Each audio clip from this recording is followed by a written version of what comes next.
Guys, आज हमारा topic है मंकी पॉक्स वायरस कि ये वायरस क्या है और ये कैसे इंसान को नुकसान पहुंचा रहा है। लेकिन वीडियो शुरू करने से पहले अगर आपने अभी तक हमारे चैनल को सब्सक्राइब नहीं किया तो काइंडली चैनल को सब्सक्राइब करें, वीडियोज़ को लाइक करें और अपने दोस्तों के साथ ज़्यादा से ज़्यादा शेयर करें।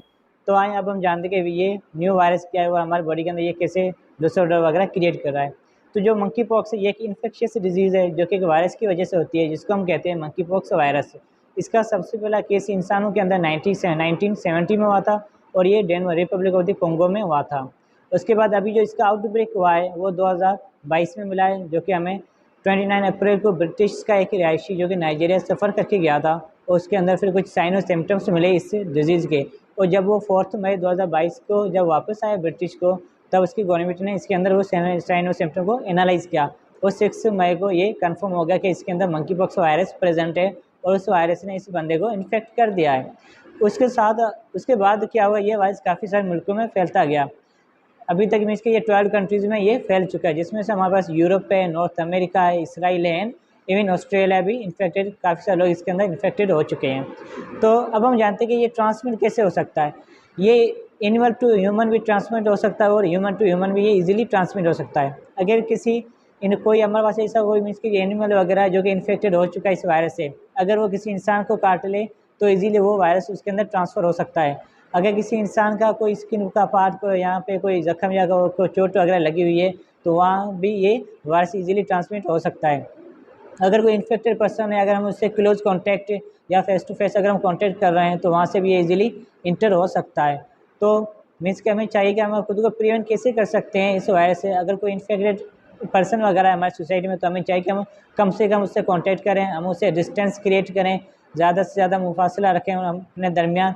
और अगर हमारी फैमिली के अंदर इवन कोई है तो हम क्या करेंगे, उसके जो यूटेंसिल्स वगैरह होंगे उसको हम सेपरेट कर देंगे, उसका बेड भी हम सेपरेट कर देंगे और उनको हम इंक्यूबेशन के लिए रख देंगे। 10 से 14 दिन तक इंक्यूबेशन का टाइम होता है, फिर उसको हम छोड़ देंगे 10-14 दिन तक। और 10-14 दिन के बाद मीन्स कि हम उसके बाद उससे वापस हमारा जो कम्युनिकेशन वगैरह था वो कंटिन्यू कर सकते हैं। अब आते हैं डायग्नोसिस पे कि हम डायग्नोज कैसे कर सकते हैं इस वायरस को। हमारे पास सिंपली पीसीआर होता है और हम पीसीआर के थ्रू इस टेस्ट को ईजिली कर सकते हैं कि हमारी बॉडी के अंदर ये मंकी पॉक्स वायरस मौजूद है या नहीं है। तो पीसीआर से हम क्या करेंगे, हमारी बॉडी का जो लेसेंस का जो पार्ट होगा स्किन का जो लेसेंस मीन्स कि अगर किसी के अंदर ये वायरस इंटर हो जाता है तो ये क्या करके रेशेज वगैरह क्रिएट करेगा या जो टिश्यूज़ ऑर्गन्स होंगे उनको डैमेज कर देगा।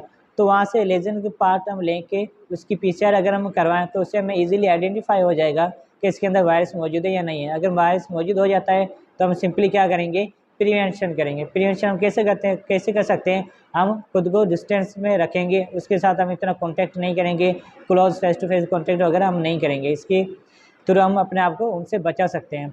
अब आए, अगर किसी के अंदर ये वायरस इंटर हो चुका है तो उसके साइन और सिम्टम्स क्या होंगे।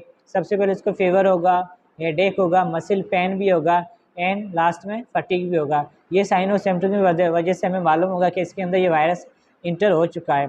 और जो इन्फेक्टेड पर्सन होगा उसकी ग्लैंड्स भी स्वोलन हो चुकी होंगी, उसकी बॉडी पे काफ़ी सारे रेशेस क्रिएट हो चुके होंगे जो कि इंडिकेशन से देगा कि ये मंकी पॉक्स वायरस इसके अंदर इंटर हो चुका है। सो गाइज, ये हमारा सिंपल था मंकी पॉक्स वायरस जो कि आजकल काफ़ी दुनिया में काफ़ी मुल्कों में ये फैल चुका है, फैल भी रहा है। हमें चाहिए कि हम ज़्यादा से ज़्यादा एहतियात करें, अपनी फैमिली को, अपने रिलेटिव्स को इस वायरस से हम बचाएँ। उनको हम कैसे बचा सकते हैं, उनको हम सिंपली अवेयरनेस देंगे कि किसी के साथ भी इतना कॉन्टेक्ट वगैरह नहीं क्या करें, किसी के साथ भी इतना क्लोज कांटेक्ट नहीं करें। अगर आप किसी के साथ हैंडशेक वगैरह भी करते हैं तो आप अपने हाथों को मीन्स के सडनली सैनिटाइज क्या करें, मास्क वगैरह आप यूज़ करें। तो अगर कोई इन्फेक्टेड पर्सन है तो आप उनसे मीन्स के काफ़ी दिनों तक डिस्टेंस भी क्रिएट करें। तो ये हमारा था monkey pox virus and that's it. Thank you.